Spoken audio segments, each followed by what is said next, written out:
So, Snowdrop, a non-profit animation by Silly Philly Studios. I watched it, and I gotta say I didn't like it. And I want to offer some constructive criticism because maybe I'm not looking hard enough, but they don't seem to be getting a great amount of it. So enough mincing words, let's get to it! First, I want to talk about Snowdrop's blindness. Why is she blind? Her blindness seems to play no significant part of the story, and as far as I can figure, is only there to play a sympathy card to the audience and to give her classmates something to pick on her about. But as I'm sure many can attest to, you don't need to be blind to be bullied and have no friends. You could grant her eyesight and not have to change a thing about this whole animation, except a few lines here and there, and I'm talking about real simple changes too. Not at this stage of production, but you know what I mean. Indeed, this led to a few people not even realizing that she was blind. If one must include that in, I personally think it's something better explicitly shown than implicitly told as it was. And I'm going to be talking about show versus tell a lot, so get used to it. One nice way they could have shown this is to have a scene where she's walking to school and have some bullies pull a prank on her or something. Something only a blind pony could fall for. The possibilities of pranking a blind guy walking are endless. Alright, from here I think I'll tackle things in chronological order, and many of these things are going to sound super nitpicky, just a forewarning. This pony looks weird to me. Is it just me? I think she could use another quarter turn or something. This filly falling face first into the snow should really make more of a splash, or at least get some snow on her. This building doesn't look much like a school. If you're not going to make this sign say school, perhaps it'd help to have some sort of visual aid, like that one. See? Not bad. This filly would have made a nice visual gag if she were more noticeable. To explain what I mean here, let me go into a quick lecture about the silhouette test. A long-standing rule in animation is that an extreme pose should read clearly in silhouette. For example, here's Jiminy Cricket eating some ice cream, but if we make it a silhouette, that's not so clear anymore. But if we change the pose to something like this, making the silhouette is no longer a problem. So looking at a silhouette of this filly seems quite unclear to me, whereas looking at a silhouette of Sweetie Belle doing the same thing seems much more clear. Stretch their arms out some, they don't mind. Enough about that. Cirrus. Zebra. Cameloo. Oh, yeah. My word, this teacher is a jerk. She totally just singled this guy out and made him feel stupid. Either A, call on the next kid, or B, guide him to the right answer. You know, the whole teach a man to fish thing. Is every pony and their partner ready to present their seasonal gifts to the princesses? No confirmation from the class. For all we know, there could be someone else not ready. Adding that in would have been nice. The sound effect is right here. Yay! Seeing Snowdrop not respond would have made singling her out like the teacher just did less of a jerk move. Do you not have a partner still? That there's the fault of the teacher. If students need a partner for as big as a project as she's making it out to be, then a good teacher would ensure that every student has one after assigning the thing. A simple everyone have a partner at the time of assigning would do, and then make a list so that these sort of discrepancies become apparent immediately. What kind of education system is this? I'm not saying such a thing is impossible, as I'm sure someone would love to regale me of a tale of something like this happening to them, but I think it would be better if it was established that Snowdrop chose to work alone at the time of assignment, because it sure feels odd sorting all this out 2 days before it's due. Miss Windith is going to make some pony work with her again, isn't she? This. It's not like she can make anything when she can't see in front of her own hoof. This right We here. worked with her last time. You do it. This is an absolutely terrible method of giving information to the audience. They're telling us, the audience, why no one wants to work with Snowdrop. Again, I think this will be something better shown than told. Here's one way to do that, a flashback. Are you and your partner ready to present? My partner? Hey, look out! Ooh, sorry, I didn't know that was there. Ah, you're so useless! Look, that's it. We're done. I'm getting a new partner. Sad face. But even if we're going with the telling method, we should use something far less divisive to the attention, like so. Do you not have a partner still? Huh? Who would want to work with that weirdo anyway? Children! But even if we were going with this crowd-talking method, their comments should be far more concise. The way it is now, their lengthy snarks completely ruin the pacing of this scene. Here's an example of something that gets the point across in at least half the time. Work with her? She's useless. No way. You'll catch the blind. Gross. Moving on. These guys all disappear too soon. I can still place you in another group. You'll get credit. And let Snowdrop freeload off other ponies' work? This teacher deserves an award.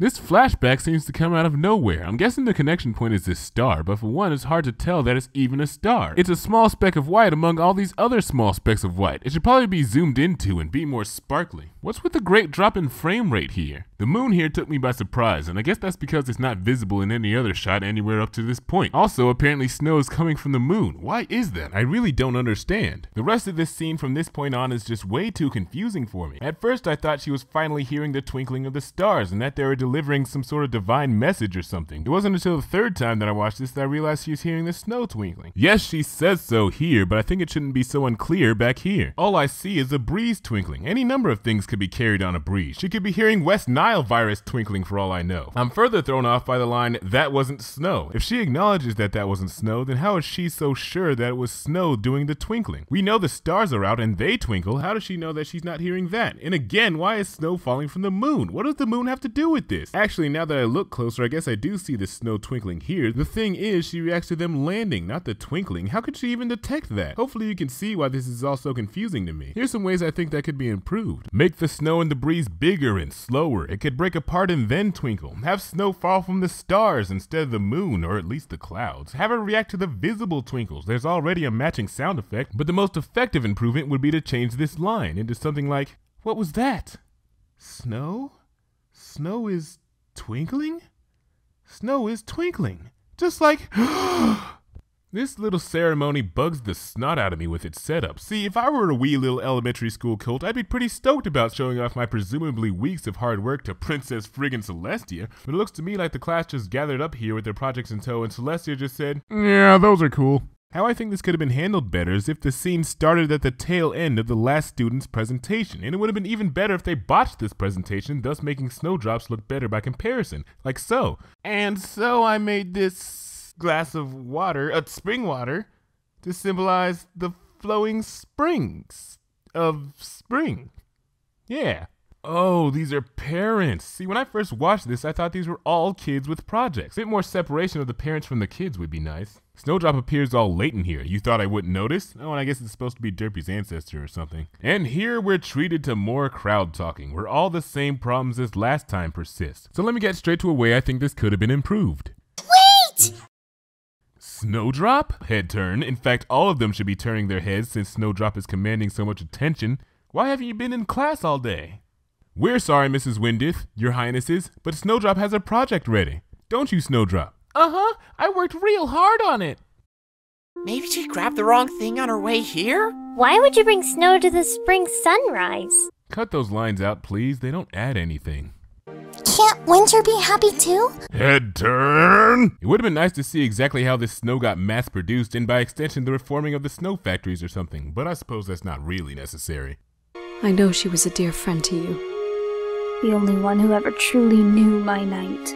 I totally don't understand Luna's logic here. From what I gathered from Snowdrop's speech, she was going on about how winter is giving us gifts we couldn't see. How winter should be looked at as more than simply a burden. I don't know about you, but to me, winter and night seem incongruous. It's like comparing pumpkins and seeds. Yes, there's overlap as pumpkins have seeds, but there's much more to a pumpkin and many different varieties of seeds. In fact, it seems to me that Luna should be more upset that something else cold, dark, and scary is getting appreciated while her night still isn't. The thing is, it also seems like the night's not going underappreciated. Snowdrop even says, just like we wish on the night stars, as if this is a regular thing for more than just her. Last time I checked, wishing is a good thing. So if ponies are making good wishes on the night stars, thus getting something good from her night, then what's Luna's problem? Furthermore, we can clearly see that Snowdrop isn't the only one who knew her night. Her mom is the one who told her about it all. Why doesn't she get any cred with Luna? And the way she tells this tale seems like folklore, as in a tale spread amongst the folk. That last part may not be true, but there's nothing here telling me otherwise. They also say it's been 1,000 years. Assuming the whole Nightmare Moon business happened sometime in between these two scenes, it seems a bit odd to me that Luna's still brooding over this night thing anyway. Phew, okay, we're at the credits, so let me go back and talk about some overall things, the first being the story. Now I'm sure Meredith Sims is an excellent writer and all, but this story in particular felt like it was beating me over the head with crying, sadness, and angst. I'm pretty terrible at this writing thing myself, so it's difficult for me to explain exactly why that is or how I think this could be improved. But this wouldn't be good criticism if I skipped over something so crucial, so I'm gonna give it a shot. I believe it mostly has something to do with motive. For a while I had trouble nailing down Snowdrop's main goal, until I ran into this line, of course. I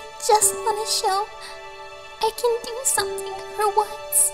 I have no problem with how that's established, but the thing is, we never see this uselessness. We never see her struggle against it. We never see her try and fail. We never see her shortcomings. We're told that she's useless by this guy. I could tell you that I'm Chuck Norris. Would you believe me? What's further, we're told conflicting information minutes later. That she can in fact do something that others apparently cannot. I'm having a bit of trouble imagining this discovering cloud shape thing, but whatever. We also see her show off independence, walking home alone in a dang blizzard, apparently the worst of the year. I'm pretty sure most sane seeing kids wouldn't be attempting that. They all do anyway, but my point is, I think it would have worked better if the teacher offered to walk her home like she did every day. Establishing dependence on someone else would be a great way to emphasize uselessness. And then Snowdrop could be all, no, you know what? I'm a big filly. I know the way. I'll walk myself home. And then proceed to get lost and in danger. If that doesn't make one feel helpless, then I don't know what will. Imaginary scenarios aside, with all this lack of information, I'm led to conclude one thing. Snowdrop's feeling of uselessness is the direct result of her own inaction.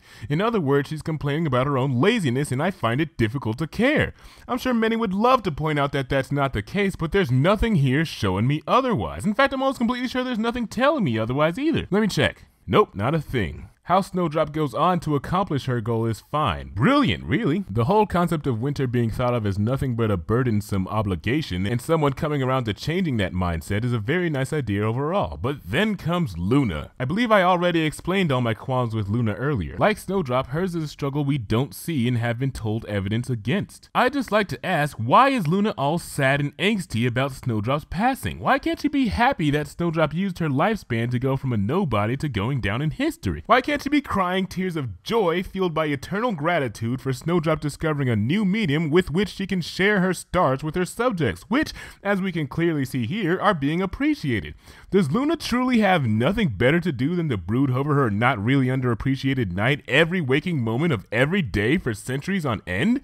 I guess her insatiable need for attention is why I'm having trouble caring. It might be why I find myself saying, get over it already. Okay, I guess that's enough of this story. Let me touch upon the music. To me, the music seemed to be full of a lot of the world's smallest violin, or actually more of the world's smallest piano and xylophone, which I guess is fitting given the rampant sadness in this story, so I suppose I have no issues there. The sound effects seem a bit lacking. I believe I could count on one hand the number of different sound effects in this animation, not including any of the music, but in their defense, I suppose there's not here that merits many sound effects, but in certain places like this beginning monologue, some could have been added to enhance the atmosphere, I think. The acting.